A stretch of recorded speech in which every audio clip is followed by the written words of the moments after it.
In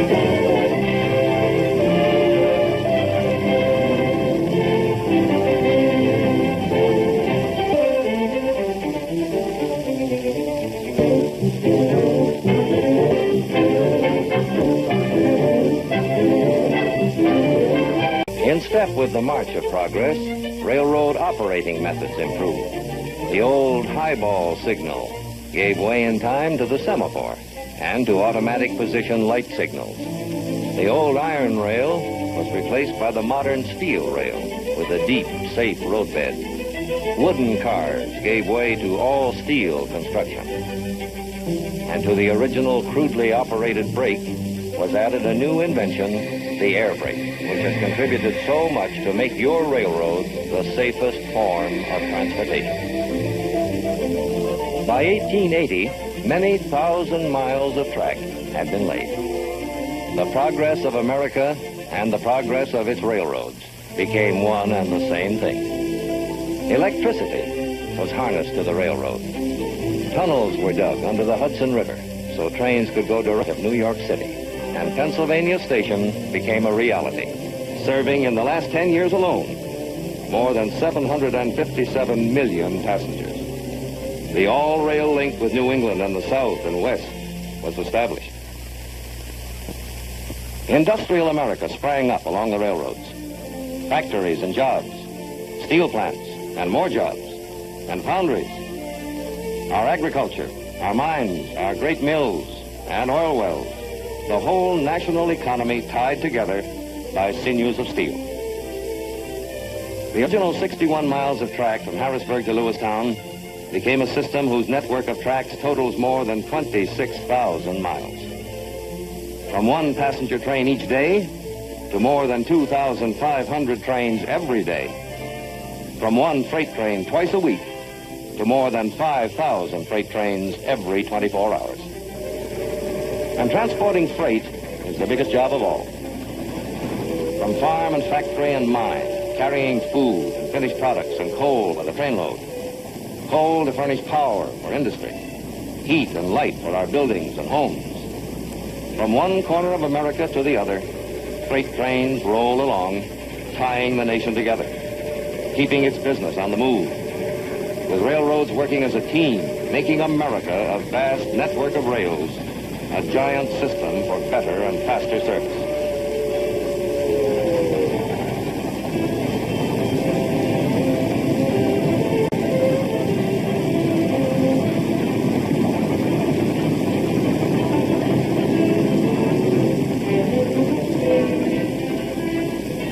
But moving cars over the rails is only one part of railroading.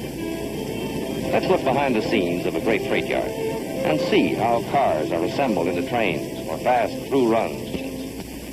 This is known as the hump operation. Its speeds make possible today's fast freight limiteds, which move on schedule just like passenger trains. As cars are received, they're pushed up an incline. On the way, they pass over an inspection pit. This is a regular check for safety. As the cars reach the top of the incline, called the hump, they are uncoupled, sometimes singly, sometimes in groups. From here, they roll to their proper tracks by gravity, 3 to 4 every minute. Masterminding this operation are the men in the control towers. The tower operator works from a teletype list, showing the numbers of freight cars and the order in which they will move over the hump. The tower operator, by manipulating small levers, sets the switches to route each car to its proper track.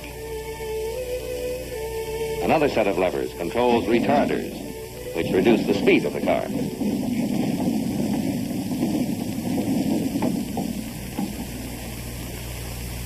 In this great freight yard, more than 40 tracks are available for quickly assembling all types of cars into freight trains which operate on fast, regular schedule for many destinations, serving industry, serving business, serving you. Refrigerator cars for perishables. Flat cars, this one with tractors. Coal cars. Tank cars. Cars with lumber. Steel. Livestock. Cars of all kinds. Yes, virtually everything you use travels first as freight. container cars with individual units for less than carload lots, so constructed that each container may be shifted from car to car according to its destination. Here's a freight train pulling out.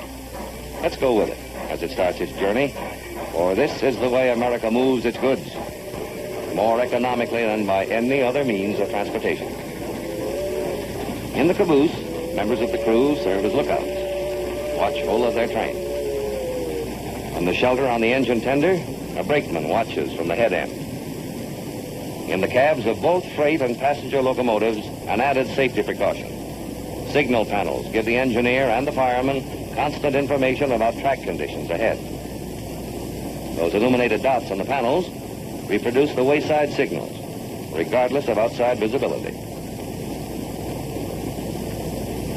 If a signal changes to a less favorable indication, a warning whistle sounds, which the engineer must acknowledge by turning off the sounding device.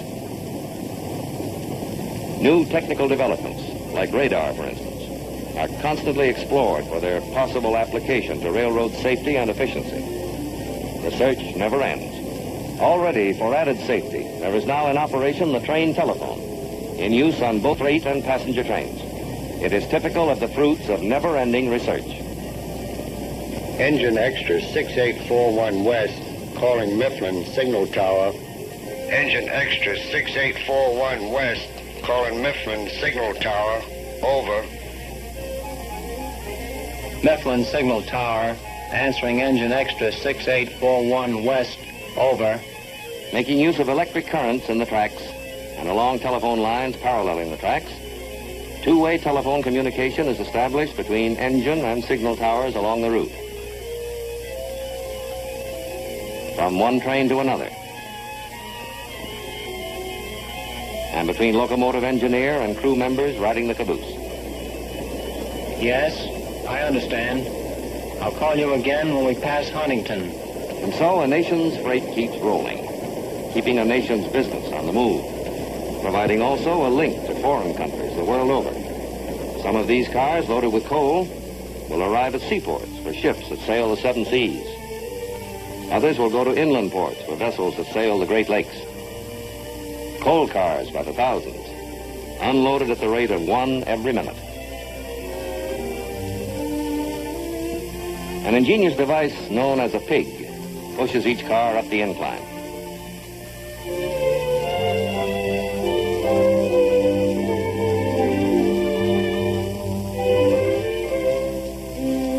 The car is then raised to the dumper and quickly unloaded.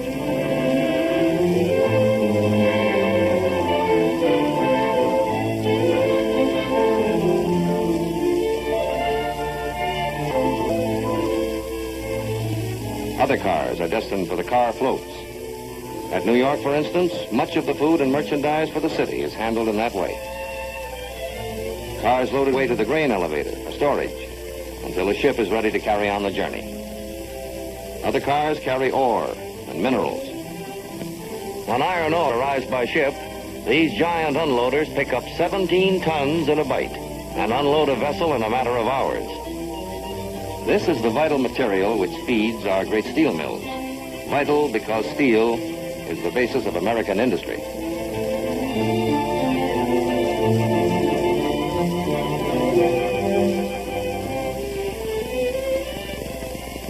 Still one other phase of this vast business of moving goods from one place to another is door-to-door delivery, which provides the last link in the chain of nationwide transportation service. But a railroad is not alone a thing of steel and cars and rails. There is something else, something that gives it warmth and life and vitality, something that makes it click. Road men and women. Yes, railroading is people constantly trained for their jobs to give friendly, efficient railroad service. Take Jim, for instance, an engineer on a cracked blue ribbon train. Here is his locomotive, one of the biggest of a fleet of nearly 5,000 engines. It is brought out of the roundhouse, ready for its run. Its tender is filled with water and coal.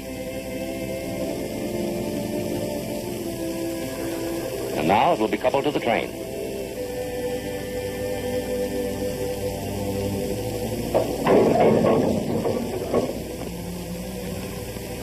The air and steam lines are connected and the air brakes tested. Meanwhile, you have bought your ticket. Perhaps you've made a reservation. The Reservation Bureau has it ready for you.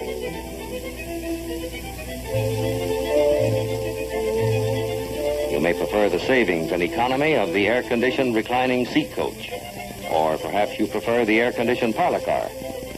Or a roomette, a bedroom, or master bedroom for an overnight journey.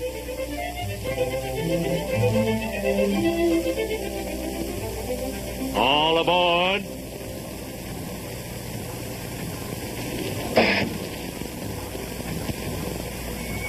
Jim slowly opens the throttle, and you are on your way.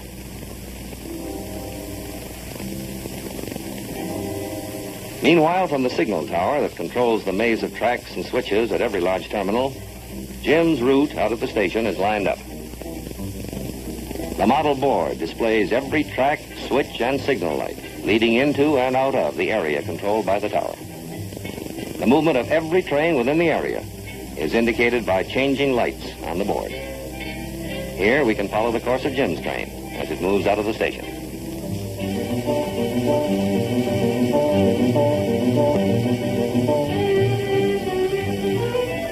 Signal towers along the route control the movement of every train.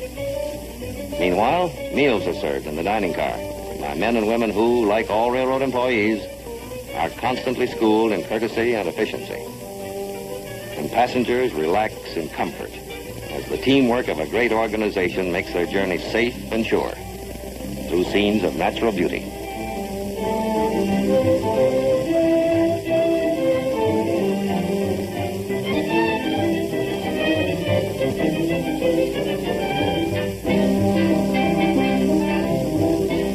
Today's trains, fine as they are about to be surpassed in beauty, comfort, and conveniences.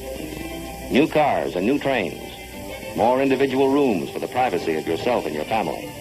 Beautiful coaches, finer lounge cars, all these are now being built to make tomorrow's railroad travel not only the safest, but the most luxurious the world has ever known. Progress, new services, improvements, and safety are the tools of the railroad team.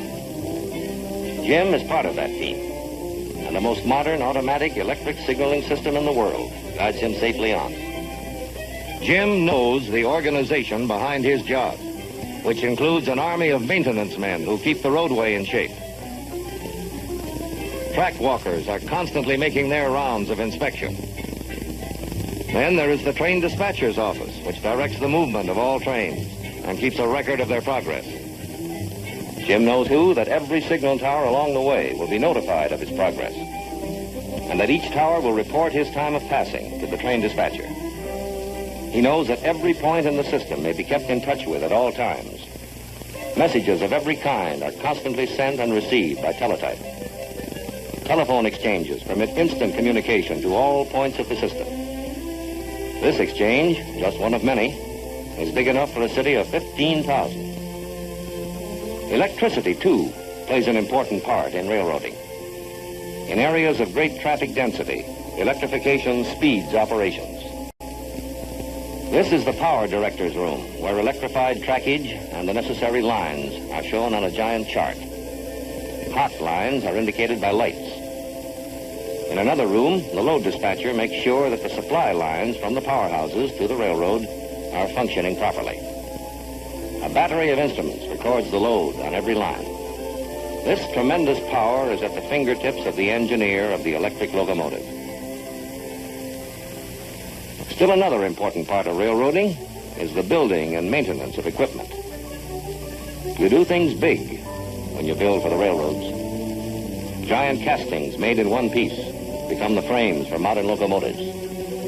Driving wheels in an endless procession, accurately balanced, tested and double-checked. Skilled craftsmen hammer and rivet to create these towering boilers. Other men build and repair all types of freight and passenger cars. New construction and maintenance on a broad basis. Welding flues for boilers. Melting iron for castings. Preparing molds. Checking. Grinding. Heating. Quenching. These are just a few of the many big jobs which go on behind the scenes. with automatic lathes and precision machines helping to keep up the pace. A small forging is needed, a bigger piece for a bracket on a freight car, a mighty chunk, the driving rod for a locomotive. And all this activity follows a well-thought-out pattern to keep countless projects going and progressing all the time in order to turn out the stuff that keeps the railroads rolling. When finally a newly designed locomotive has received its last coat of paint, it is ready for a run in the locomotive test plant, the only one of its kind in America, where every engine becomes a colossal guinea pig, and where it is put through tests which simulate every condition encountered on the road. Ready for a test run under its own power, slowly at first while the experts watch every move.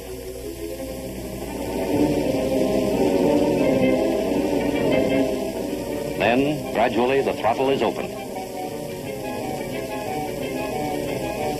Instruments chart and record vital data for the mechanical engineers so that the engine's performance will be perfect before it goes into service on the road.